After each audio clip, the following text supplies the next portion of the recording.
Hello everybody, Dave Neal here, stand-up comic and host of Bachelor Nation News. In this video, we've got Nick Viall slamming Reddit. He says they're not rooting for your success, and he talks about who Redditors really are. Who are these people? And whenever we can't ever put everyone in the same box because it's an organization of several 100,000 people. It's a community, so everyone's different, but there is a little bit of a trend happening, and we want to discuss it. Now, I don't like to ruffle feathers. Believe it or not, I don't. I'm a people pleaser. I want everyone to just sing Kumbaya and be happy. But with that said, my goal for this video is that we can all find more places of commonality, more ways that we can come together right now, more ways that we can figure out that we all want the best. And in this video, in what I'm about to say, I want the best for everybody, and I want us to all give each other the benefit of the doubt, and I want to overcome this huge cultural and political divide that exists out there. Am I naive? Maybe. Follow me on Instagram at DNeils, patreon.com/Dave Neal for behind-the-scenes bonus content, and every afternoon, Bachelor Rush Hour, the podcast, extra bonus content over on Bachelor Rush Hour, the podcast, link in the comment section below. So I'm going to play for you all what Nick said about Reddit here. But first, I'm going to share what Amanda Stanton said about Reddit. She, of course, was on Bachelor in Paradise and Bachelor and had a very successful influencer career following it with her children. And she's done very well for herself. But she's been, problematic, or words people would use in certain ways based on her opinion on things. She sort of had to learn it as she goes. But who doesn't, right? We just don't all do it in the spotlight. So someone asked in the Q&A, have you ever read posts about yourself on Reddit? I have, but haven't in at least 3 years. The stuff I used to read about myself was all mean, negative, and 90% false. So I decided one day to never look again because what a bunch of people think or make up about me that don't even know me is none of my business. It does upset me, though, thinking that the kids might come across these forums one day. I feel like gossiping, bullying on a public forum to that extent should be illegal, to be honest. Now, bullying should definitely not be tolerated, but, making something illegal probably violates, our right to freedom of speech. But it doesn't mean I don't think that platforms can do a better job of preventing it. The thing that makes Reddit successful is its comment structure. So if you post something on Reddit, it can be either upvoted or downvoted. Upvote is like, all right, more of this. Downvote is like, boo. And that's a good structure for getting popular content out there. Where it becomes problematic is that it's pretty much based entirely on anonymous usernames. I, myself, always had my name, Dave Neal, as my username on Reddit. I still do, to an extent. I just don't use that account anymore because what I found out was happening is I had what I felt like was the honor to share my opinion publicly on that platform, and what I found was people were using it to say, what does Dave Neal think about this? And they were expecting me to respond to these random people, to their comments, accusations, criticisms, like on their time. So I was like, you know what? From now on, I'll be anonymous like everybody else, even though I did it with good intention. I am here. This is my name. I am not anonymous here, and this is my opinion, right? So here's what Nick had to say regarding Reddit, and then I'll discuss after what some other people have to say regarding the community. Pretty exciting, yeah. Are you guys doing anything exciting for the premiere? Yeah, so the night before... this is Ariana from Vanderpump Rules. That we're doing. And then the night of, I don't know, I'll probably just be like holed up in my living room with some wine, reading what people say about me.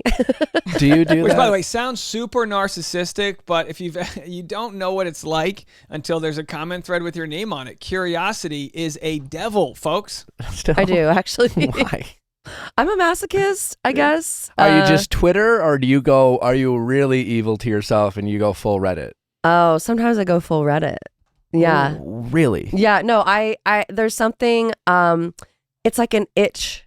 You know what I mean? And you're like, don't do it. Don't scratch it. But you like, I can't help it. As someone who's always liked to pick scabs as a child, do you understand? I understand the analogy, but I've become a non-scab picker in my reality TV Teach days. me your ways. I need to go down the non-picking route. I could give you a whole... Nick calls reading comments from strangers on Reddit picking a scab. I don't disagree. Reason why I will spare the audience. Okay, but what is it going to do for you? True. Yeah. I don't know. Nothing. By the way, Nick, we got to get rid of these cords. Pull this cord back. They don't know who you are. They don't. They're not rooting for your success. Oh, usually no. Most People of the time, on Reddit no. don't like a lot of reality TV people watch it to feel better. That's like old school reality TV, is to feel better. To think about like, themselves. oh, I'm better than that person that's on the TV. Yeah. Yeah. And I feel like the people on Reddit are highly educated.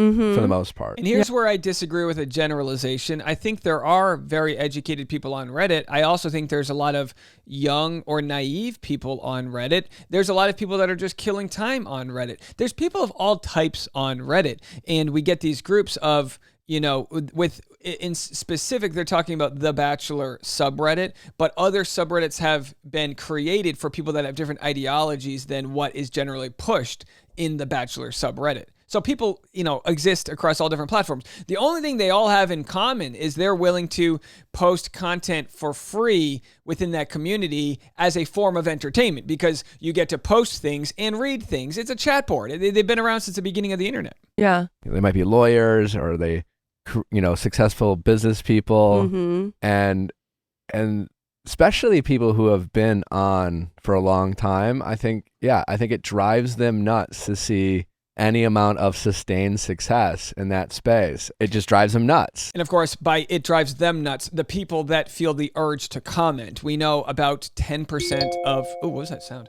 About 10% of people that are on Reddit actually have an account, and about 10% of those actually comment. So there aren't that many people commenting. Now, there's still a good number. A very popular post on Reddit might have 700 comments, but out of those, how many people are responding back and forth? Are there 100 or 200 people that comment most of the time? It's hard to say. So whenever we think we see an issue, whether it be on Reddit or Twitter, we have to understand that most people have never commented before in their life. I know on YouTube, most people have never commented before, but some people do, and they feel like they can add to the conversation, share their opinion. And I think that side of things is healthy. Where it's not healthy is that they can offer an opinion without any sort of look at to who they are. So if I'm Joe Schmo on Reddit and I don't like that Nick said something sexist someday, I could just be against him and Nick's this, he's that. Whereas Joe Schmo might have done the same exact thing. We just can't examine him.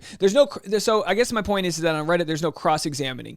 Because I think if there were, we'd understand we all have done or said something problematic. We all have come from limiting beliefs. We all have come from classrooms that didn't teach a different side of history. We all come from words that were said that were hurtful, but we weren't exposed to the maybe victim that would have felt that, And when you say that, there's no reason to say that, oh, we all were there because you sound like an apologist, and then people start to attack you. As we saw yesterday with Greer, the first impression winner of The Bachelor, she didn't dress in blackface, but she defended a friend who did. She said, oh, that person wasn't posted, they weren't dressing anything hurtful. And look, I understand it's a bad take to have, but at the same time, how far down the totem pole are we willing to judge others when anonymously our hands are wiped clean of being judged ourselves?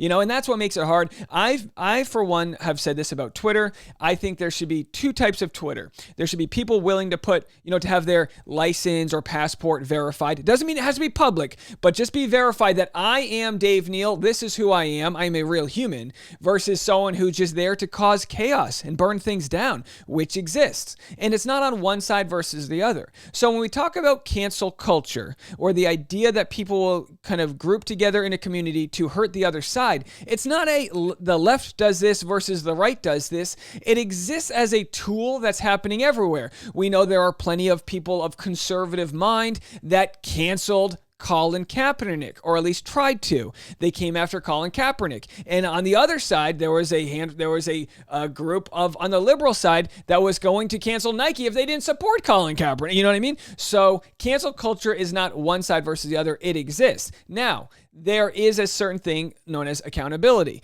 If you are Paramount Pictures and you have employed Harvey Weinstein, and all this information comes out about him, and you want to never work with him again, that is fair. That is your choice to do. But then again, there are plenty of circumstances that would be deemed less harmful than that, and we need to exist on a sliding scale of how bad someone's actions were.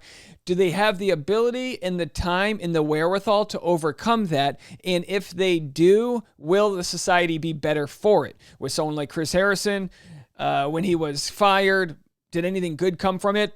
I don't know. You tell me. Has the show changed at all? I personally don't think so. We've talked about The Bachelor being psychopathic along with all other corporations. They only want to do what's good for their bottom dollar, which means it can be good to boycott. We see what's happening in France. All these protests and boycotts are happening because they wanted to change the age of retirement. And the French people are very good at voicing their opinions. And sometimes you got to burn shit down, metaphorically and physically, to create change in life. And other times you need to leave room for growth within a system. Like could it have been better if Chris Harrison apologized and did had some tough and meaningful and productive conversations on The Bachelor? Could that have been better long-term for the show? Possibly, but the show decided the best thing to do was to cut ties and put out the fire that existed. Yeah, So, there's also that thing of like, if you say, oh, I'm doing well or whatever, which, you know, a lot of times I'm not. But if you say you are doing well, they're like, there's no way that can actually be true. Yeah, no.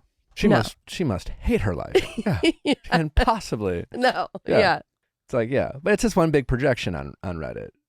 I think just in general, yeah. All right, one big projection on Reddit, he says. And what I'm about to say might shock some people, and what I'm about to say might be controversial. I'm not too sure. But Reddit moderators, amongst different subreddits, but specifically The Bachelor, have multiple accounts. Some of them have alternative accounts. How many is that? Is it 3 or a dozen? I'm not sure. And what's the point of having multiple accounts? Well, if someone wanted to steer a conversation a certain direction, and I'm just going to use numbers that I don't have the verification to back it up, but let's just say there are 10 moderators that can control who posts, they can take posts down, they can steer conversations, what's approved and what's not approved. And these are unpaid positions. It's a private community that exists within the subreddit. Say there's 10 people that each have 10 alternate accounts. It's probably not that high, but who knows? It could be 40. I don't know. That's 100 accounts, I say that in quotes, that could upvote or downvote opinions and curate a direction they want a conversation to go. In some worlds, we call that astroturfing. Astroturfing is essentially fake grassroots movements. It's organized activity made to stimulate grassroots support for a movement, cause, idea, or product. Now, I'm not accusing anyone of doing anything mischievous. I'm just saying this exists out there. We've seen troll farms, which is people that have harvested all these different names. There's 100 different cell phones that are up there and they're tweeting misinformation. If you have a hashtag Trump 2020 on Twitter, then you're going to get all these different comments. And I know this, whenever we talk about certain political things, we'll get people that'll comment that I've never heard of before. And I'm like, is this even a real person? Now, I don't think the Bachelor moderators have that sort of sinister motivation, but I do believe that thinking in any group that you are on the right side of an argument can lead to a manipulation of the direction of the conversation. So because of that, and as someone with a long history of what I believe to be a very worthwhile progressive causes, I think it's dangerous when we look at contestants and what they did or said 6 years ago in a way to cancel them. Shame can be done in a way where we can talk about it. We do it on our channel without trying to, I don't know, post native things, DM them, a public flogging of sorts. That's never my intention. So there's an account, and it's an account that I don't follow. I actually think they've got a relatively negative viewpoint. It comes off very sinister to me, but it's called Bachelor _ accountability. Now, this account, again, I'm not promoting it, I'm just saying it exists, is there to hold woke bullies, grifters, and clout chasers accountable. Now, we make videos all day long about PPP loans and people that take money from, problematic, foreign companies, Shein clothing line, fast fashion, things like that. So we talk about it all the time. But I don't like to engage in the debate over cultural, like, wokeism's bad, cancel culture's bad. Whenever we say these terms, we're just shouting out and projecting what side we're on, and it can be more complicated than that. Yeah, sometimes there's a bad person. Sometimes there's a producer or someone who's a bad person at work, and they've done something really bad, and they should get fired for that. So there are occasions across a spectrum where some things are worth fighting over or discussing. Now, there's, this Bachelor accountability will fight back against people that will just make TikToks saying, calling out who's Republican versus who's Democrat. I don't see a society that benefits from these types of call-outs. I just don't see it. And when we talk about the possible astroturfing on the subreddit community, you can understand that there is a sort of a scale that's being weighted down a little bit by multiple accounts. So if people want to be on subreddits and if people want to be on Twitter and whatever and voice their opinions, I think that's fine. I just think it's problematic that we don't know who's saying it, not for retribution, but just to know, is this one person? Or is this 20 people? It's just not a fair fight. And that's why I don't engage with any of those debates with strangers online, because I've done that. It's a time suck. It's very rare that anyone's opinion is changed. It's very rare that any empathy is built. People just don't like you in certain cases. And it's like, you got to just be okay with it if they think you're the bad guy. I personally think what we're doing on our channel here isn't necessarily a bad thing.